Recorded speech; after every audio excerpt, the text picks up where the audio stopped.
So you see the title of the video. See this trend a lot where people are just beating themselves up over being not where they want to be in life. And I think a part of that is because they have this fantasy. We all have this fantasy of who we think we are or who we think we should be by a certain age. So let me start with something from Virginia Woolf. The Waves. Really liking this book. Taking me longer than I expected to finish it, but it hits me. It's very it's moving. Makes you think a lot. But there's just one particular passage that applies to this video.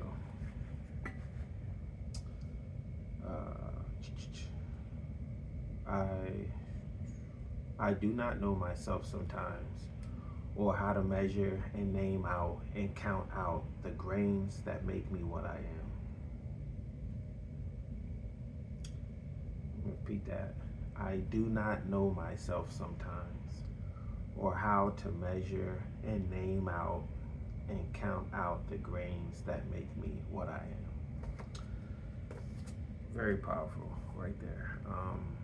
Little passage. And essentially what it's saying is that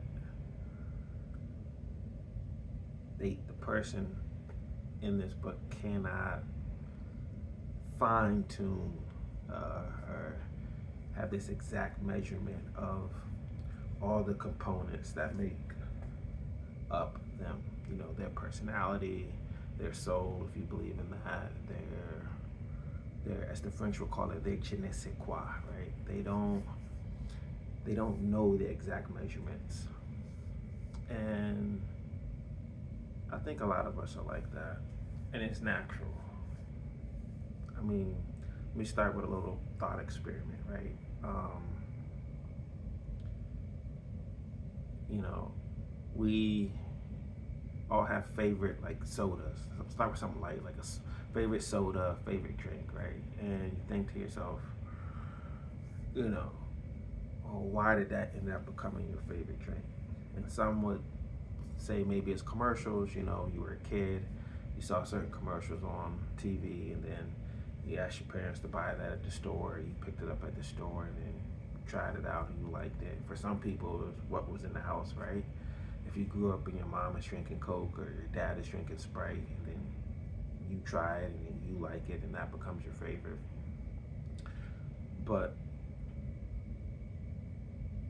to really get to what your favorite soda or drink would be, you would kind of have to go down the aisle at the grocery store and try out every soda, try out every drink to truly see out of all those which one's your favorite. Because we're talking about favorite, right? We're not talking about which one you just like or happen to like. You know, if it's your favorite, then you have to try all the varieties to see if it actually is your favorite. But we don't do that. That's not something that most people, it's not feasible for a lot of people. I mean, if you extend this to music, it doesn't work, right? It's not like you can listen to every musician in the world until you figure out your favorite, there's too much music to listen to. So I guess the question I'm asking is, why do we say that stuff is our favorite when we have the inability really to try out everything in most situations, right? We have the inability to try out everything that is on offer for us to actually pinpoint what our favorite is. And I think when we say that something's our favorite, or when we say that something is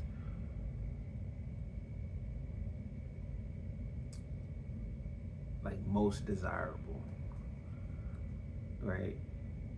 Really what's coming into play is a bit of fantasy. Really, we're kind of filling in the gaps of, our likes and dislikes. And it's also influenced by emotion and history and, it's a host of different things that influence, why we like what we like. And I guess the point I'm getting at with all this is, if we feel this way about ourselves, if there's a lot of fantasy that we have to include when we tell our own self narratives about what we like and our favorites, then naturally uh, the outside persona, what we present to other people, the expectations that are placed upon us, all of that is also imbued with fantasy, right? I mean, if you extend that logic for a bit, if you say to yourself, well, I shade in some variations of what is or isn't my favorite thing, or what I like or dislike, right? I tell myself certain things that may be different from what other people see or perceive. And there's probably other things that people perceive about you that you obviously don't agree with. And so like there's this, I guess the point I'm getting at, there's this fantasy that's at play. A lot of fantasy, a lot of imagination, delusion in some instances. And so when you get to these videos, or when you get to these situations where people say, I'm 45 or I'm 55 and I'm a failure, I think to myself, well, the expectation that you have of yourself is probably what you failed to meet. The expectations that other people in society have for you, you failed to reach those.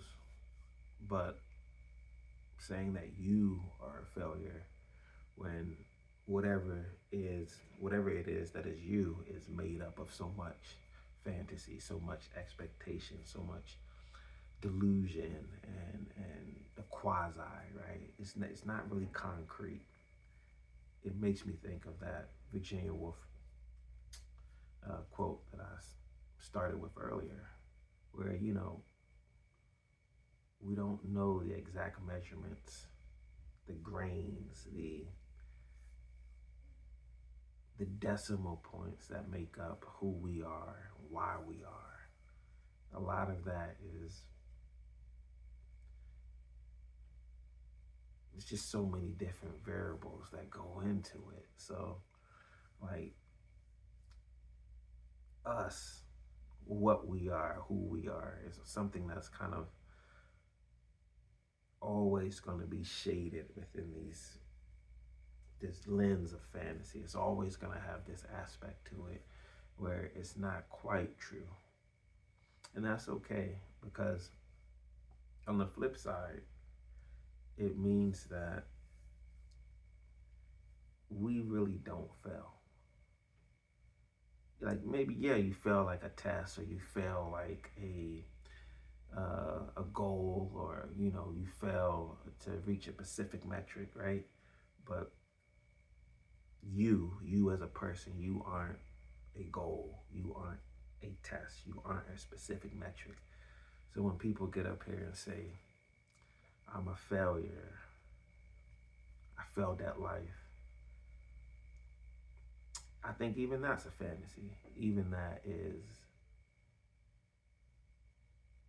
isn't telling the whole truth. And it can't obviously tell the whole truth.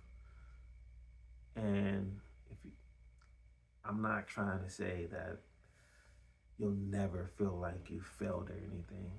Or how can I rephrase it? I'm not trying to say that failure doesn't exist, or that failure isn't important.